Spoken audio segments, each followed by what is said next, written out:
Hello, everyone. Good morning, good afternoon, good day. It's your girl Olivia Sose, and I'm back again with another episode.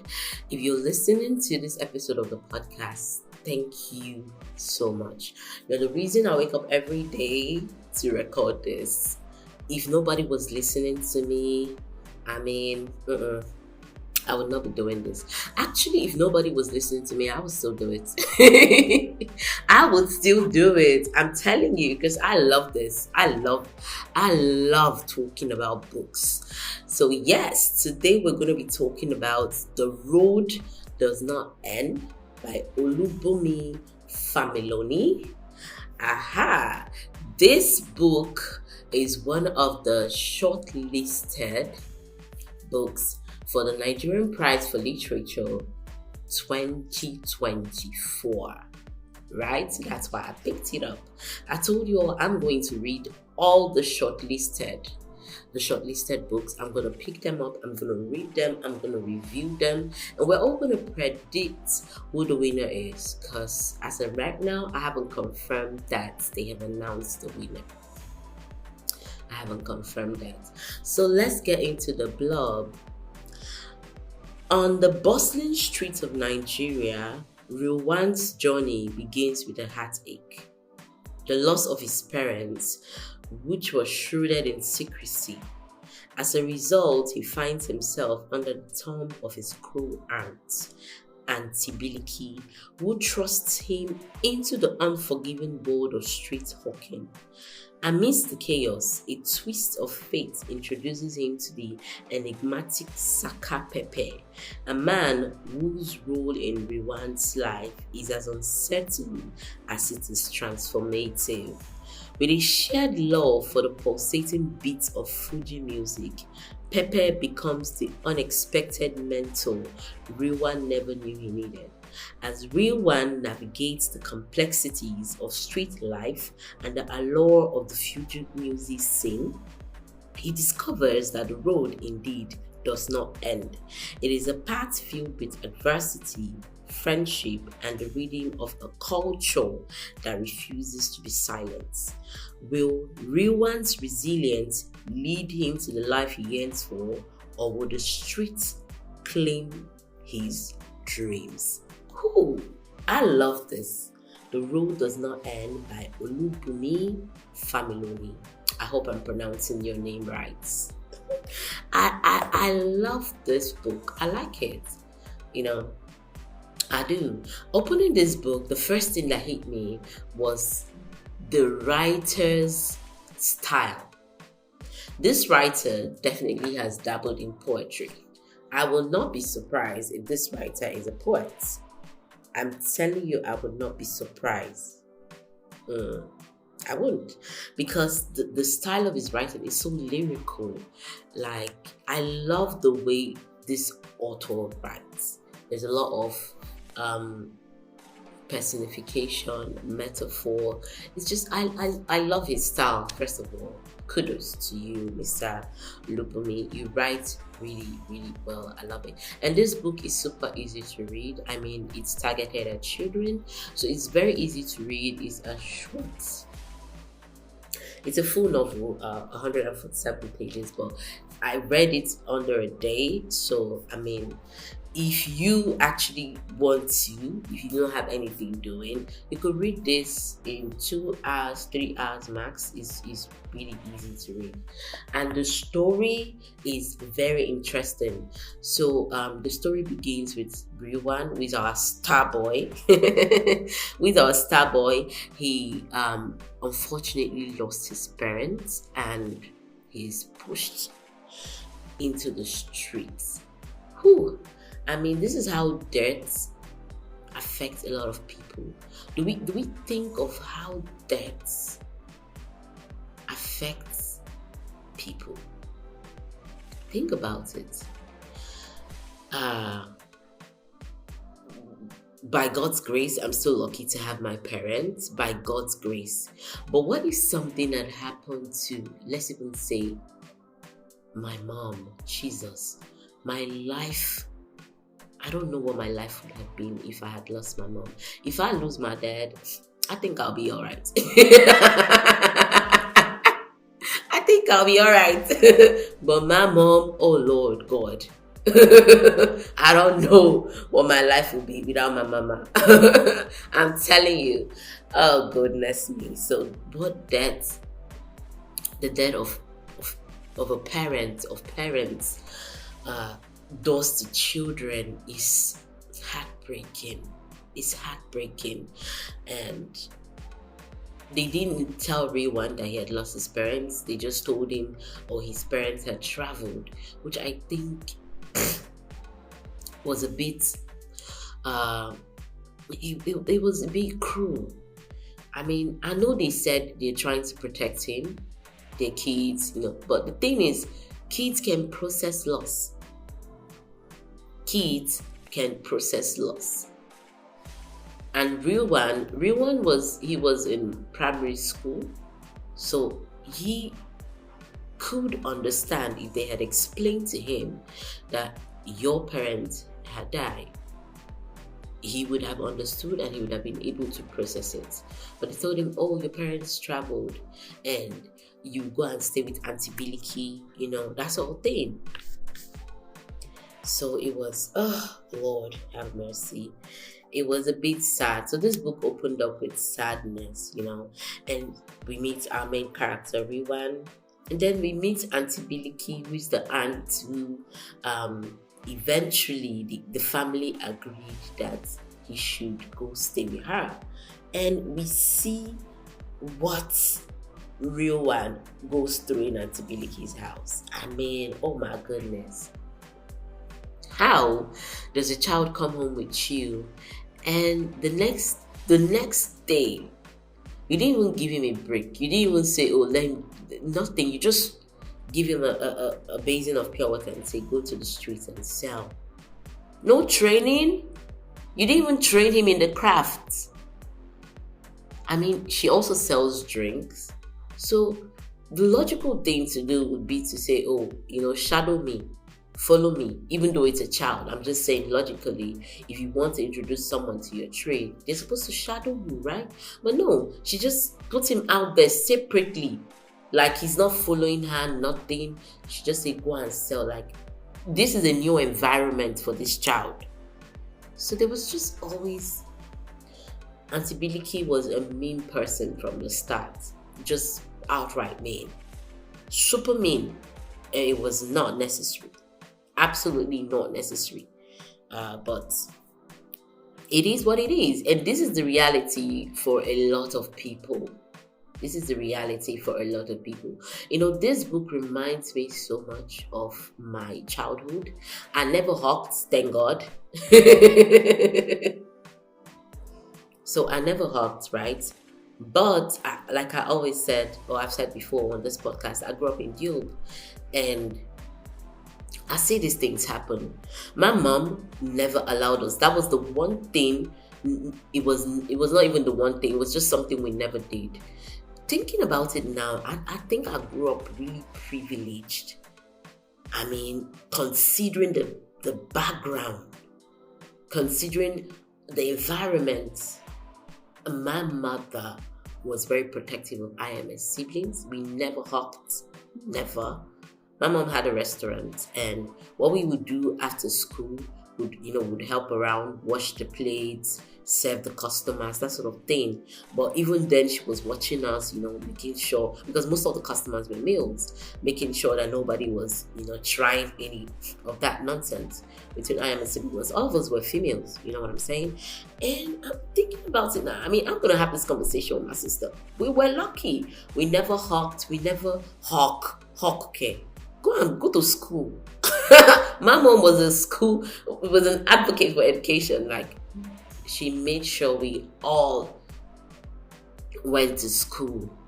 Oh, Lord bless her. I'm telling you. So seeing Auntie Biliki treating Raywan this way, it warms my heart. But this is the reality of a lot of children. I'm telling you, even children who live with their parents. If, for example, you look at Moshood lived with his parents. He lived with his mom. But Moshood was still hawking. Was hawking gala. because they did not have. But he was being treated better because he was staying with his mom, so she was not intentionally maltreating him. They just were poor. They just were poor. So they could not afford a lot of things. Now Moshood became like Rilwan's brother. He became his friend. He guided him. When there's a newbie, Rilwan was a newbie in the streets, and he came into this hawking scene without knowing anything. So Moshood was guiding him, teaching him how to just be street smart.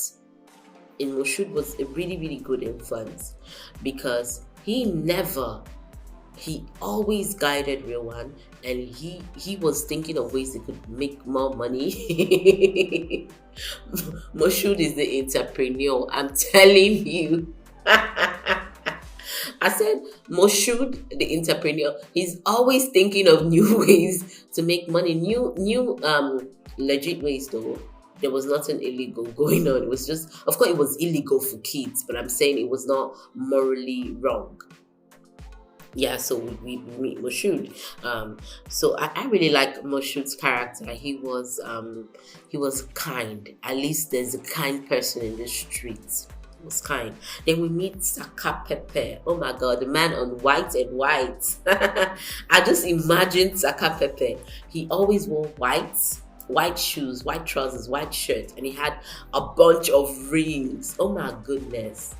He was cool. Saka Pepe is such a cool personality. Like, he is the manager for a Fuji star. So you know how Fuji people do it now. Hey. so Saka Pepe was, the manager, and he met Rilwan. He stumbled on Rilwan in the streets, and he heard Rilwan singing, and it was like, oh, he took interest. And when you read the book, you're going to see how that meeting changed Rilwan's life, how it gave Rilwan like an opportunity. So yeah, that's them. Then we meet Alhaji Danko, who is the Fuji singer, the star. Then the streets. Oh my God, how can you talk about child hawking without the streets? And I'm so glad that the streets did not consume Rilwan. So we meet people like Wasu. Wasu is like the tax collector. People who hawk pay taxes. I'm telling you, people who hawk pay taxes. And I know this because, like I said, I grew up in Europe, honey. And just reading these books, I read, not like I relate, but I understand this is reality. This is not, I'm not just saying this for the first time. They tax people, which is why it's always so funny when I hear Nigerians don't pay taxes. Who said so? Nigerians pay taxes, but the people that we pay our taxes to are not accountable to us. Because Nigerians do pay taxes. From street hawkers, wheelbarrow pushers, everybody be paying one tax or the other. Have you ever gone to the market? Go to my own market. They're taxing everybody. Remaining small, they will tax you who came to buy something. You pay tax for parking. Wheelbarrow pushers are paying taxes. The people who are hawking are paying taxes. The people who are selling in the shade, they're paying taxes. Everybody pays tax. Where's the tax going to? Because these Agbero boys, they're enforcers. They ensure that you pay your tax. If you don't pay, they will scatter your wares. They will destroy your property. They will destroy your property. So all those taxes they're collecting, where is it going to? That is the real question. We need to ask the local government. First of all, the local government. What are you doing with all these taxes? I live in Port Harcourt, so Obiakpo. What are you doing with all those taxes that you collect from everybody? What are you doing with it? That is it. That is when who is accounted for all this money taken from the streets? Who? Nobody. Exactly. And then we meet Saheed and Congo.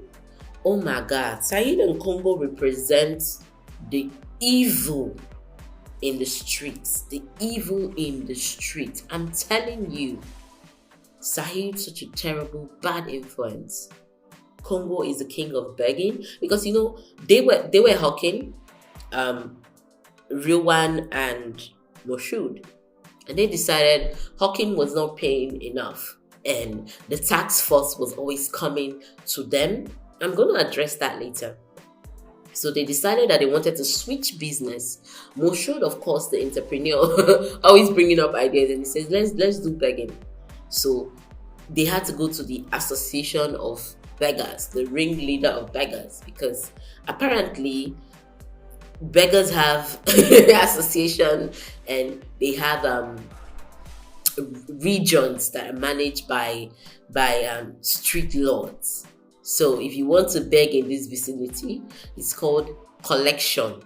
It's not called begging, it's called collections. So if you want to beg in this vicinity, you want to collect in this vicinity, you have to go and pay homage, register per se, and then you have to pay tithes. So they were paying 2K every day. They were paying 2K every day for whatever they begged for. And it was very funny that they thought, they had begged a lot of money. And when they came back, they realized for some of them it was just 3,000 the whole day. And then the Lord Congo would take his own 2,000 naira.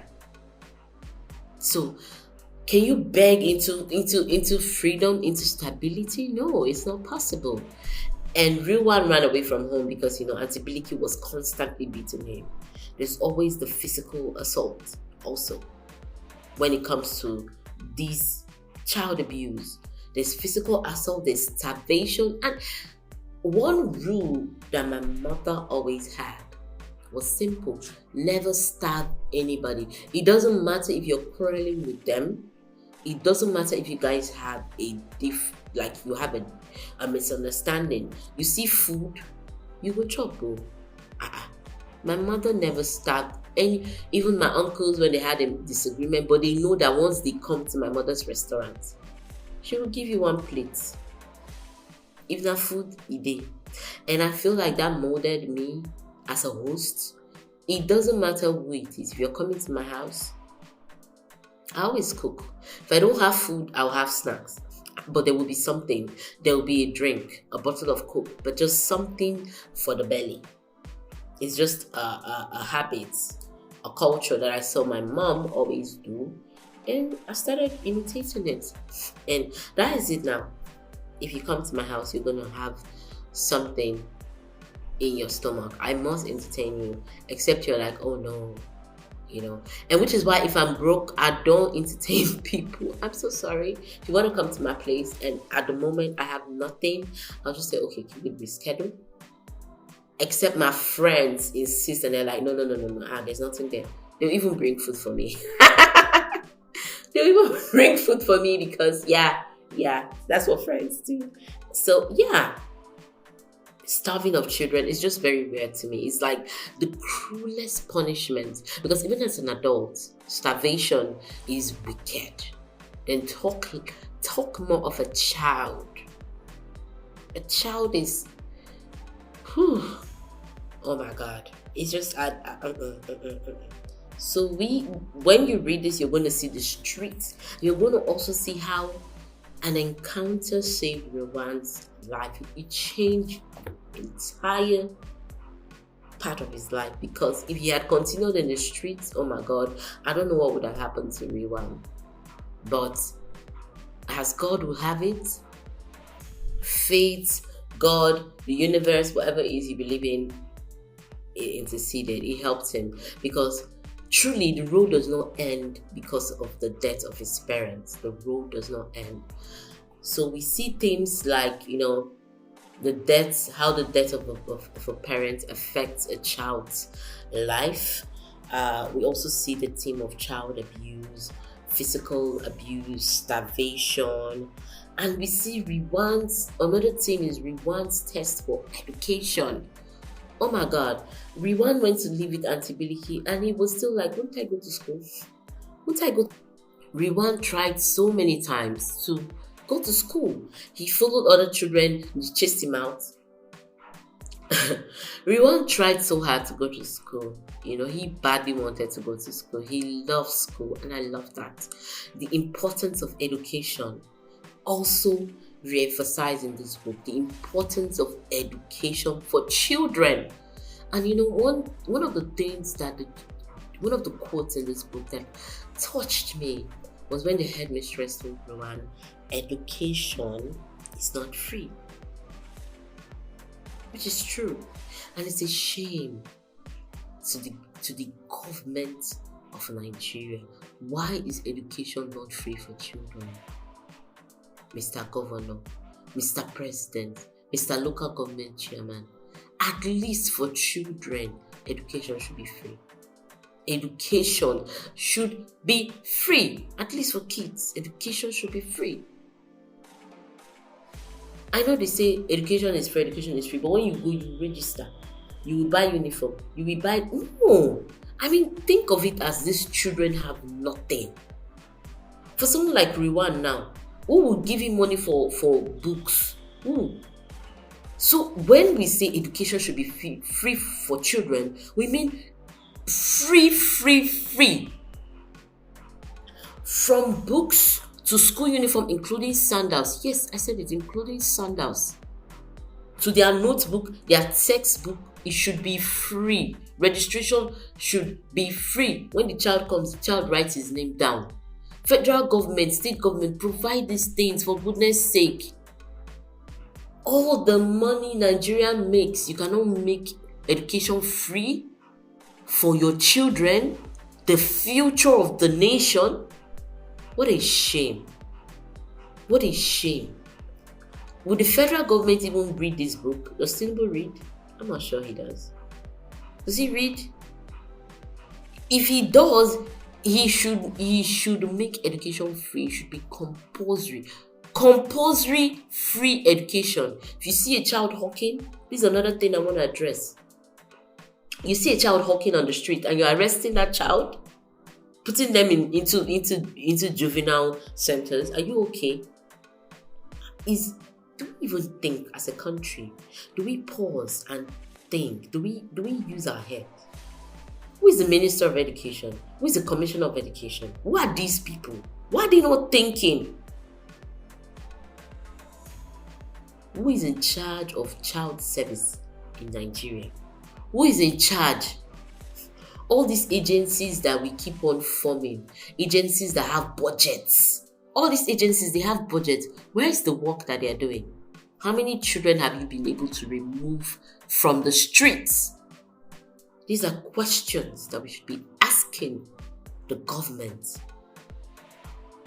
But everybody is stealing their budget. They tell you no money. The government is not even giving budget to start with. Okay, the little that they give you, what are you using it for? What have you used it for? Nigeria gives me a headache. I'm telling you, Nigeria gives me a headache. That's why when I think of getting pregnant, oh my God, it's the scariest thing. You mean I'm going to bet a child in this country? Bet a baby. I'm not even feeding myself properly. I can't even afford veggies. So how am I going to feed my child? With what milk? Do you know the cost of milk in the market?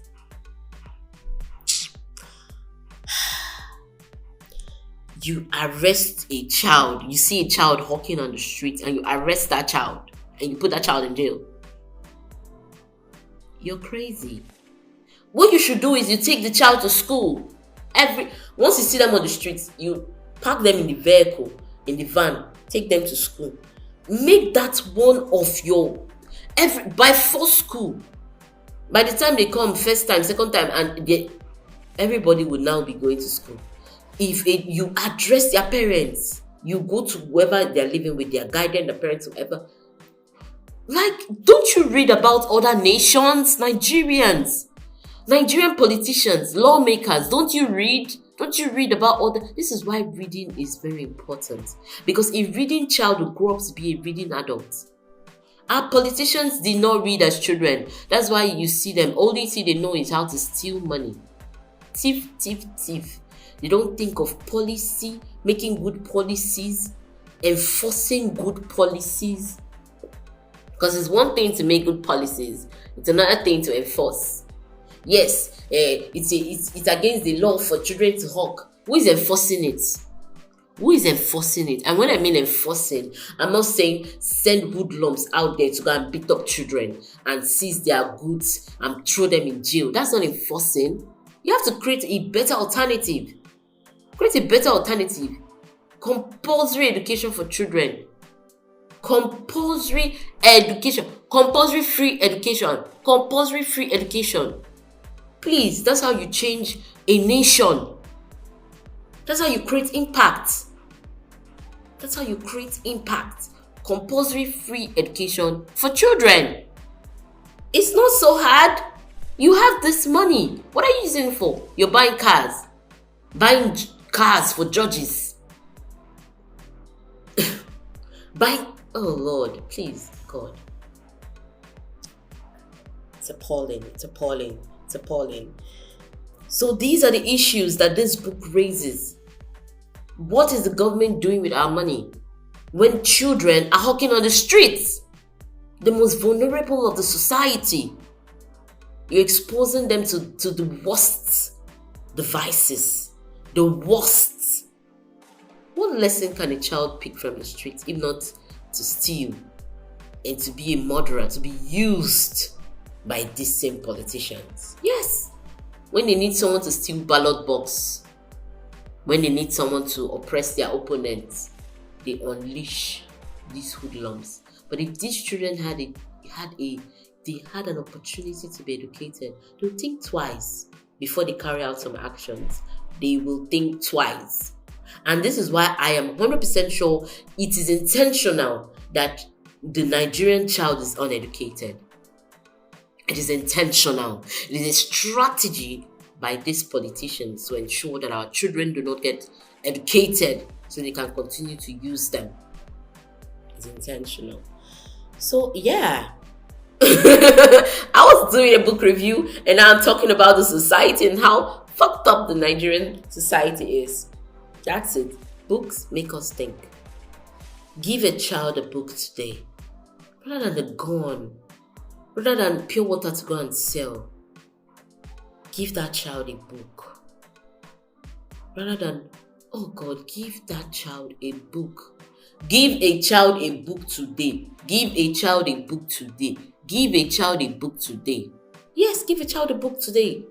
That's it. If you take nothing from this podcast, give a child a book today. Give a child a book today. So I'm going to rate this a 4-star. Yes, I'm going to give this book a 4-star.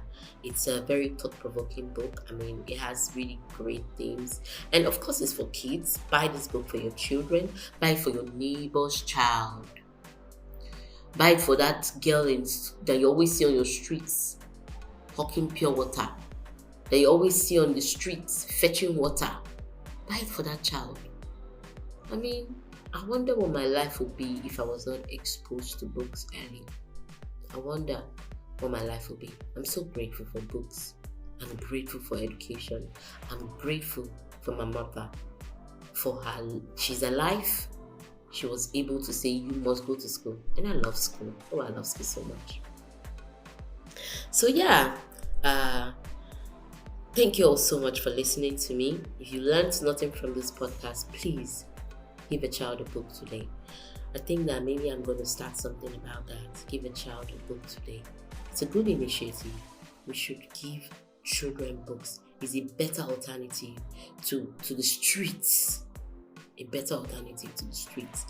Thank you all so much for listening to me. Thank you for tuning in. I really, really appreciate. If you love this podcast, please share it with your friends.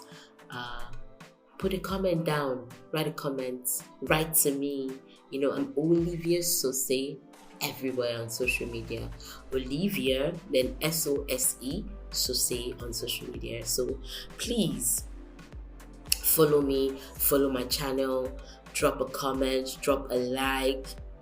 Let's give a child a book today. Yes, let's give a child a book today. Thank you all so much. Have a lovely, lovely, lovely, splendid day ahead. I love you all. Thank you. Until next time. Bye.